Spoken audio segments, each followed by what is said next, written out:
सभी को प्रणाम। आज हम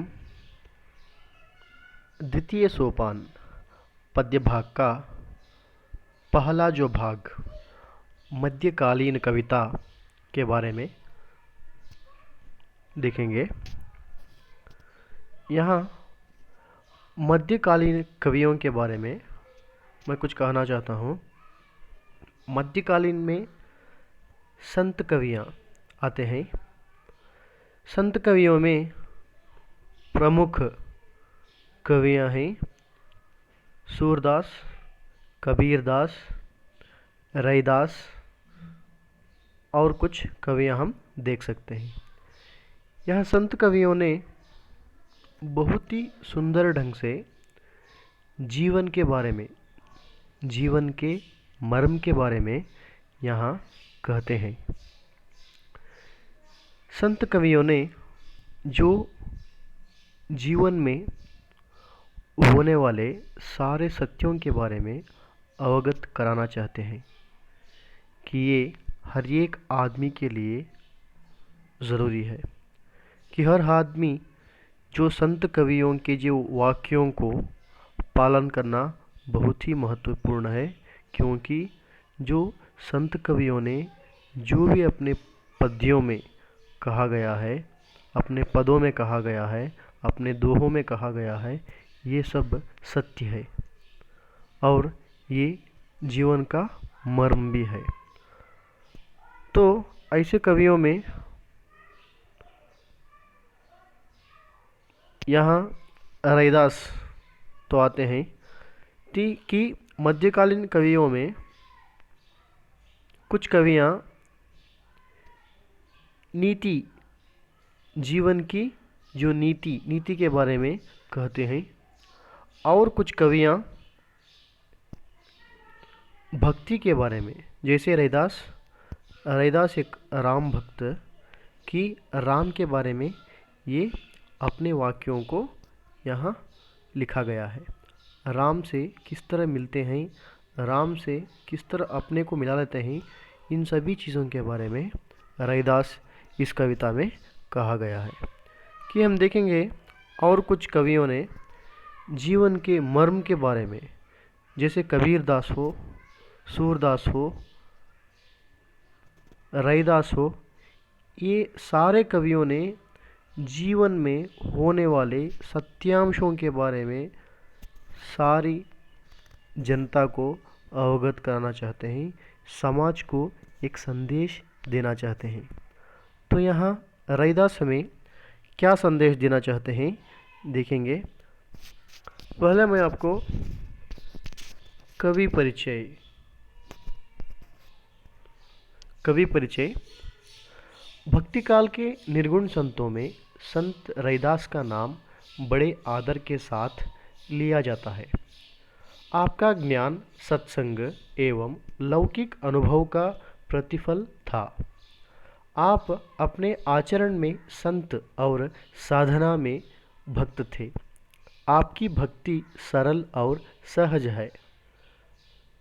उसमें न तो योग मार्ग की जटिलता है और न भक्ति का शास्त्रीय विधान।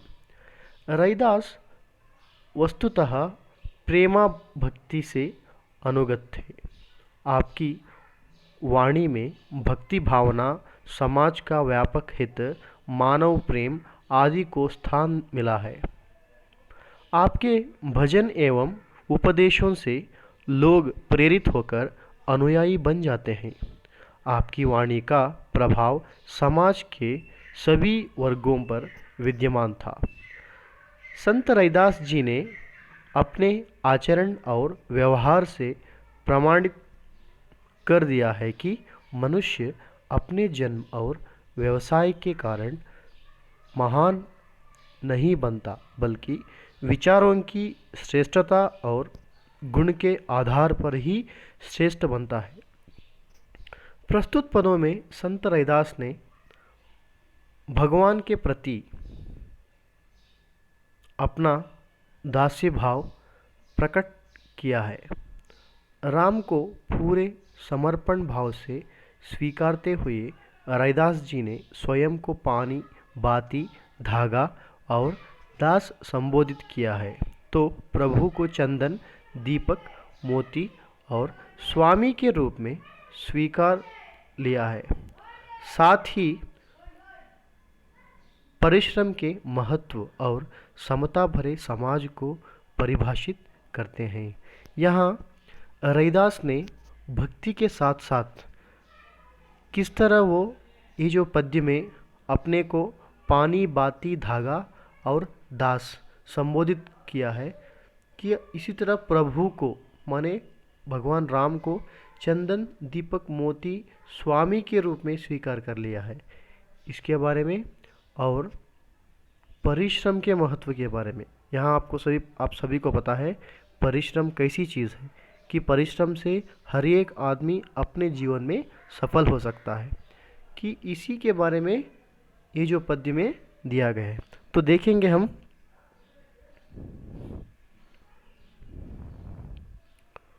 पद्य भाग।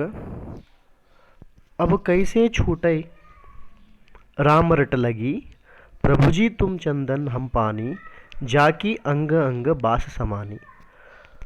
प्रभु जी तुम घन बन हम मोरा, जैसे चितवत चंद चकोरा। प्रभु जी तुम दीपक हम बाती, जाकी ज्योति बरई दिन राती। प्रभु जी तुम मोती हम धागा, जैसे सोने मिलत सुहागा। प्रभु जी तुम स्वामी हम दासा, ऐसी भक्ति करई रैदासा। ये जो पहले जो पंक्तियाँ,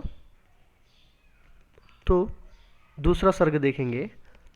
रैदास श्रम करी खाई, जो लव पार बसाए, नेक कमाई जवो करही, कबहू ना निहफल जाए।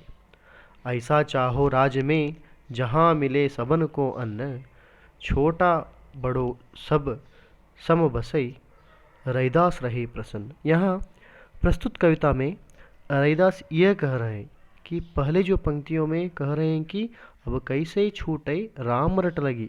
प्रस्तुत पद में संत रैदास ने अपने राम के प्रति अपरिमित, अनन्य एवं विशेष भक्ति का निरूपण करते हुए बताते हैं कि क्या बताते हैं, उन्हें राम के प्रति अगाध प्रेम हो गया है।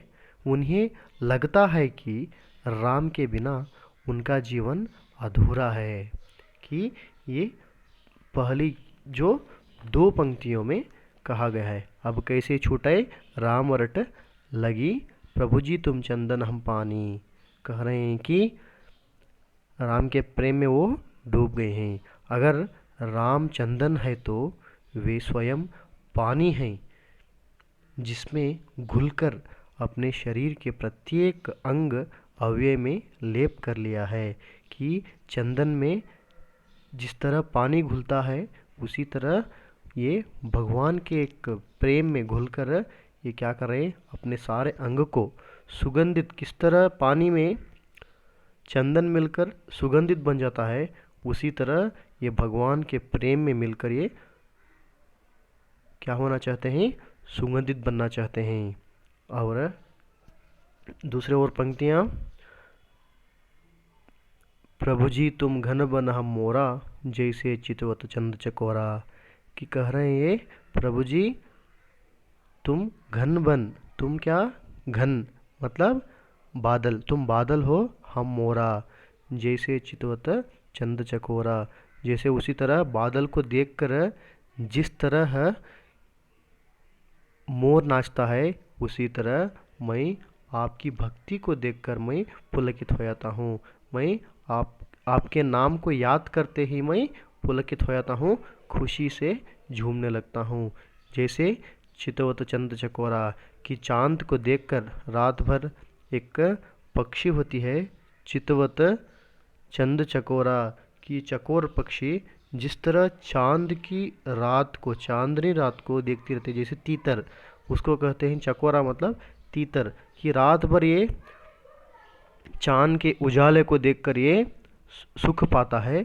उसी तरह मैं भी आपको देखकर रात भर दिन भर तुम्हारी भक्ति में मैं सुख पा रहा हूँ। प्रभु जी तुम मोती हम धागा, जैसे सोने मिलत सुहागा। कि ये कह रहे हैं प्रभु रामचंद्र को पहले जो पक्षी हो गया, घन हो गया, चंदन का हो गया, कि ये अब कह रहे हैं कि सोना, ऐसे जाने पर सोने पर सुहागा की उक्ति सार्थक होने की बात भी कहते हैं।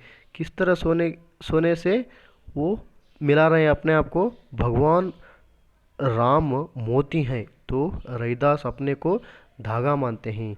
जिस तरह वो धागा है, भगवान मोती हैं। जिस तरह मोती धागे पर लगने पर कि वो धागे की भी शोभा बढ़ जाती है, उसी तरह कि भगवान राम को अपने में लेने से ये अपने आप को पवित्र मान रहे हैं। और प्रभु जी तुम स्वामी हम दासा, ऐसी भक्ति करे रैदासा। प्रभु जी तुम क्या? स्वामी। स्वामी मतलब ओनर कहते हैं ना, कि कोई घर का ओनर, यजमान बोलते हैं। हम दासा, हम तुम्हारे क्या? दासा। दासा मतलब नौकर, हम तुम्हारे नौकर हैं। कि मैं ऐसी भक्ति रखता हूँ, तुम मेरे सब कुछ हो और मैं तुम्हारा नौकर हूँ। मैं तुम्हारे लिए नौकर किस तरह एक घर का काम करता है, उसी तरह मैं ज़िंदगी भर मैं तुम्हारी भक्ति में मैं रहना चाहता हूँ। रैदास श्रम करी खाई ही, जो लव पार बसाए, नेक कमाई जवू करई, कबहू ना निहफल जाए। कि यहाँ कि ये पंक्तियों में कह रहे हैं कि इस पद्य में रैदास ने श्रम की महत्ता पर प्रकाश डाल रहे हैं। कि दूसरे जो सर्ग में रैदास श्रम की महत्ता पर प्रकाश डाल रहे हैं। उनके अनुसार श्रम, लगन, निष्ठा व ईमान से किया गया प्रत्येक कार्य श्रेष्ठ व फलदायक होता है। ये कह रहे हैं कि क्या कह रहे हैं, कि जो काम श्रम से, लगन से, निष्ठा से, ईमानदारी से करते हैं, वो कभी भी क्या नहीं होती? निष्फल नहीं होती, वो फलदायक होती है। नेक कमाई कब जवू करई, कबहू ना निहफल जाए। कह रहे हैं कि नेक कमाई, कि अच्छे रास्ते में जाकर कमाने से, अच्छे रास्ते में मतलब श्रम, लगन, निष्ठा, ईमानदारी से कमाने वाली कमाई कभी भी वो निष्फल नहीं होती, कभी भी वो अच्छे फल ही देती है। ऐसा चाहो राज में, जहाँ मिले सबन को अन्न, छोटा बड़ो सब सम बसई, रैदास रहे प्रसन्न। कि इस कवितांश में रैदास कह रहे हैं कि राज्य ऐसा हो जहाँ ऊंच नीच का भेदभाव ना हो, जहाँ अमीरी गरीबी की दीवारें ना हो, जहाँ सभी लोग संतृप्त एवं खुश हो, जहाँ सभी को खाना मिले तथा बड़े छोटे का अंतर ना हो। ऐसे होने पर रैदास बहुत ही खुश रहते हैं, कह रहे हैं। कदाचित यही उनकी प्रभु से प्रार्थना भी है। यही इनकी प्रभु से क्या है? प्रार्थना है। किसकी? रैदास की। कि ये बहुजन हिताय, बहुजन सुखाय की भावना भरी हुई है। किसके अंदर? रैदास के अंदर बहुजन हिताय और बहुजन सुखाय की भावना भरी हुई है। इसीलिए ये ऐसे राज्य को चाहते हैं कि वो जो राज्य में छोटे बड़े, गरीब अमीर, सभी समान रूप से अपने जीवन को वहाँ बिताए, किसी के बीच में भेदभाव नहीं होना, ऐसे एक राज्य की जो कामना करते हैं, जैसे राम राज्य। कि ऐसे एक राम राज्य की कामना कौन कर रहे हैं?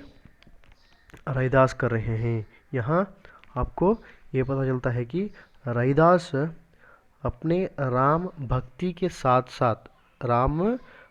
के साथ ये एक अच्छे एक समाज का कल्याण भी मांग रहे हैं भगवान से। क्या? एक अच्छे एक समाज। कैसे समाज की? कि वो जो समाज में हर एक आदमी समान हो, हर एक आदमी को स्थान मिले, हर एक आदमी को स्वतंत्र मिले, ऐसे एक समाज की जो कामना कर रहे हैं रैदास। आप सभी को ये जो पद्य समझ गया होगा। धन्यवाद।